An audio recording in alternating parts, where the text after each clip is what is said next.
Right, let's set the scene. Imagine the most advanced, most expensive, most talked about piece of military hardware on the planet. A stealth fighter so clever it can apparently make you a cup of tea while being invisible to every radar known to man.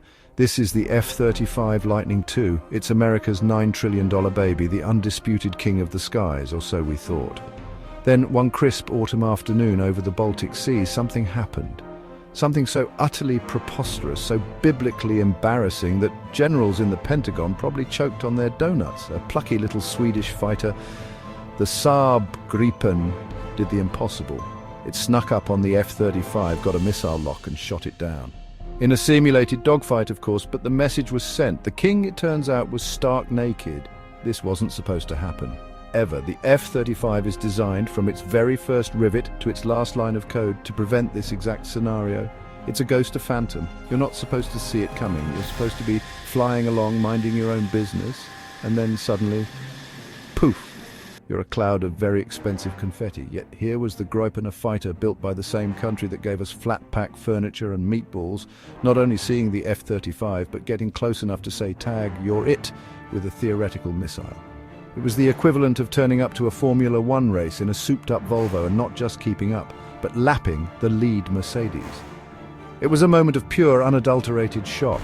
The exercise, codenamed Baltic Ghost, was meant to be a routine training drill, a chance for NATO allies to see the F-35's godlike powers up close. It was a demonstration, a showcase.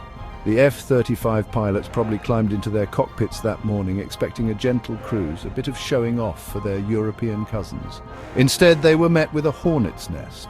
The Swedish pilot, flying a jet that costs a fraction of the F-35, didn't play by the rules. The rules said, be in awe of the F-35. The Swede, however, seemed to have read a different memo, one that probably just said, win. And win he did, leaving a trail of confusion and red faces in his wake. So what did the Gripen actually do?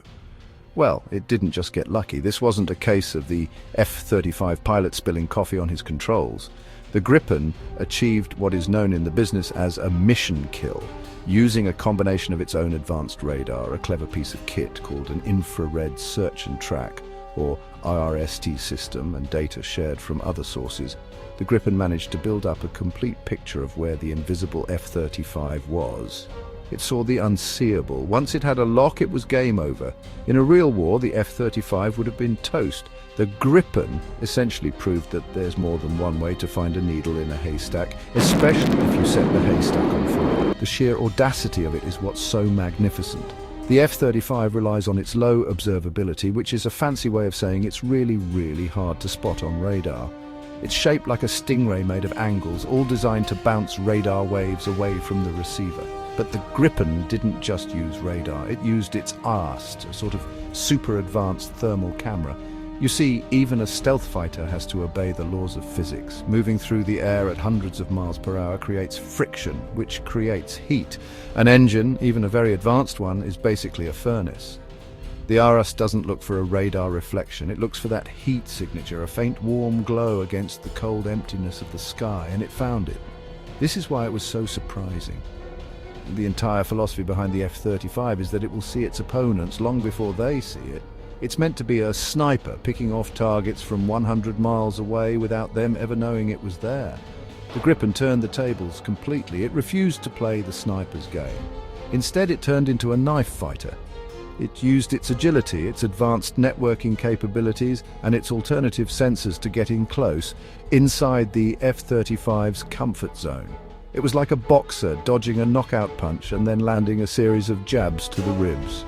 The F-35 was built for one kind of fight, and the Gripen simply started another. And let's be clear, this wasn't just a single pilot having a good day, this was a demonstration of a different way of thinking.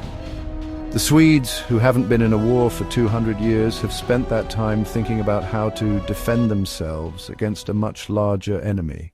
Comparing the Gripen and the F-35 is like comparing a finely crafted Swiss Army knife to a massive, battery-powered sledgehammer. Both can be used to knock in a nail, but they go about it in completely different ways and are designed for entirely different jobs. The F-35 is the sledgehammer. It's enormous, it's brutally powerful, and it's eye-wateringly expensive. Its one big trick is stealth. It's designed to smash down the door of the most heavily defended airspace in the world, blow everything up, and be home in time for tea without anyone even knowing it was there. It's a first day of the war weapon, a silver bullet, or in this case, a carbon fiber bullet. The Gripen, on the other hand, is the Swiss Army knife. It's small, light, and incredibly versatile. It doesn't have the F-35 stealth, but it has a corkscrew, a pair of scissors, and that little plastic toothpick you can never get out. It's designed to be practical. It can take off from a motorway, be refueled and rearmed by a handful of conscripts in less than 10 minutes, and costs about as much to fly for an hour as the F-35 does just a taxi to the runway. It's a defender's weapon, built for a country that needs to get the most bang for its krona. It's a triumph of common sense over brute force, and frankly, it's a lot more interesting. Let's talk about the cost, because it's hilarious. You can buy about 3, maybe even 4 top-of-the-range Gripens for the price of one F-35. And that's just to buy them. The running costs are where it gets truly biblical. The F-35 has been described by the US Air Force itself as a Ferrari. You only drive it on Sundays. The Gripen is a Toyota Hilux. You can abuse it all week, drive it through a river, and it will still start the next day. For countries without a bottomless pit of money, aka every country except America, this matters a lot. An Air Force with 100 Gripens that can fly every day is much more useful than one with 25 35S that are too expensive to take out of the garage. And then there's the technology. The F-35 is a flying supercomputer. Its helmet alone costs more than a decent family car. It has more lines of software code than anything else that has ever flown.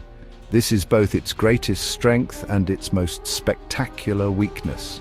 When it works, it's magnificent. When it doesn't, it's a 100 million pound paperweight. The Gripen is also packed with tech, but it's focused tech.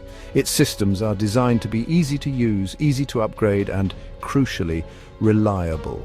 It's the difference between an iPhone that needs a new £1,000 model every year and a Nokia 3310 that will still be working after the apocalypse. One is about flash, the other is about function.